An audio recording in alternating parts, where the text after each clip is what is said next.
Hi అండి. అందరూ ఎలా ఉన్నారండి? బాగున్నారా? నేనైతే చాలా బాగున్నానండి. ఈరోజు నేను మీకు శనగపప్పు కప్పు నానబెట్టుకున్నానండి. శనగపప్పు కొబ్బరి ఫ్రై చేసి చూపిస్తానండి. కావాల్సిన ఐటమ్స్ అండి, ఒక కొబ్బరికాయ తీసుకున్నానండి. ముద్దర కొబ్బరికాయ అండి, కొంచెం ముద్దరదే తీసుకోవాలన్నమాట. ఉల్లిపాయలు, పచ్చిమిర్చి, టమాటా అండి. 1 ఇంచి అల్లమును, ఒక 4-5 వెల్లుల్లి రెబ్బలు పెద్దవి తీసుకొని మెత్తని పేస్ట్లో చేసుకోండి. ఫ్రెష్ది కావాలి. ముందుగా అయితే ఈ శనగపప్పుని కుక్కర్లో పెట్టుకొని 1 లేదా 2 విజిల్స్ అండి పెట్టుకోవాలి. మెత్తగా ఉడికించకూడదు అనమాట. జస్ట్ పట్టుకుంటే ఇలా మెత్తగా అయినట్టు అనిపించాలి, అంతేనండి. అలా ఉడికించుకుంటేనే ఫ్రైకి మనం ఈజీగా చేసుకోవచ్చు, టేస్ట్గా కూడా ఉంటుంది అనమాట. మెత్తగా పేస్ట్ అయిపోతే బాగోదు. ముందు ఉడికించేసుకోండి కుక్కర్లో పెట్టుకొని. ఉల్లిపాయల్ని, పచ్చిమిర్చిని, టమాటాని చిన్న చిన్న ముక్కల కింద కట్ చేసుకోండి. కొబ్బరిని తురిమేసుకోండి. స్టవ్ మీద కళాయి పెట్టుకున్నానండి. ఆయిల్ పోసుకున్నాను, హీట్ ఎక్కుతుంది. ముందుగా అయితే ఆవాలు, జీలకర్ర వేసుకోవాలండి. ఉల్లిపాయలు వేసుకోవాలి, పచ్చిమిర్చి వేసుకోవాలి. బాగా కలుపుకోండి.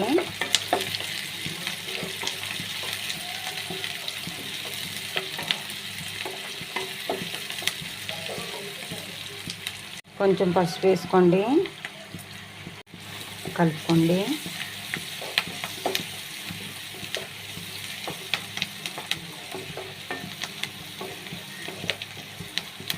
ఎర్రగా వేయించుకోవాలండి. కరివేపాకు వేసుకోండి, కలుపుకోండి.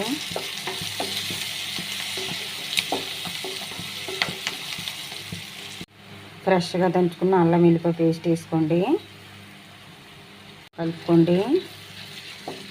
పేస్ట్ని ఎర్రగా మగ్గించాలండి తాలింపుతో పాటు.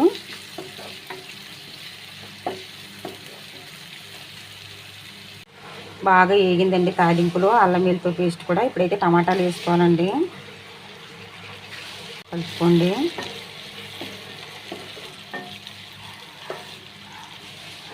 కొంచెం సాల్ట్ వేసుకోండి, కలుపుకొని మూత పెట్టుకొని మగ్గబెట్టుకోండి. టమాటా బాగా సాఫ్ట్గా మగ్గాలండి.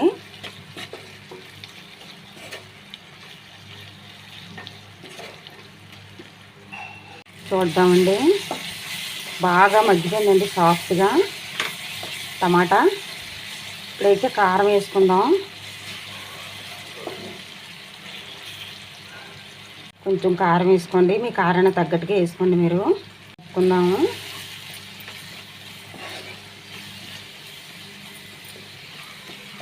కాసేపు మగ్గనివ్వాలండి కారాన్ని కూడా.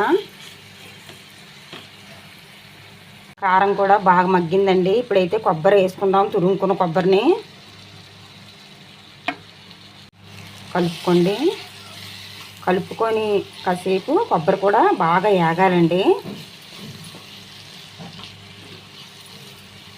వేగించుకోండి.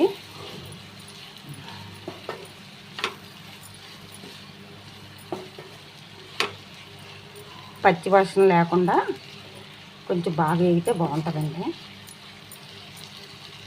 శనగపప్పు ఇలా ఉడకాలండి. ఇంకెంతకంటే మెత్తగా అయిపోకూడదు. కొబ్బరి కూడా బాగా వేగిందండి. ఇప్పుడైతే శనగపప్పు వేసుకుందామండి. ఉడికించిన శనగపప్పుని కలుపుకోండి. బాగా కలుపుకొని మగ్గబెట్టుకోవాలండి. శనగపప్పు కూడా బాగా వేగాలన్నమాట. బాగా కలుపుకొని మగ్గబెట్టుకోండి. ఫైనల్గా అయితే కొంచెం గరం మసాలా వేసుకోవాలండి. కలుపుకోండి. మొత్తం అంతా బాగా మగ్గిపోయిందండి.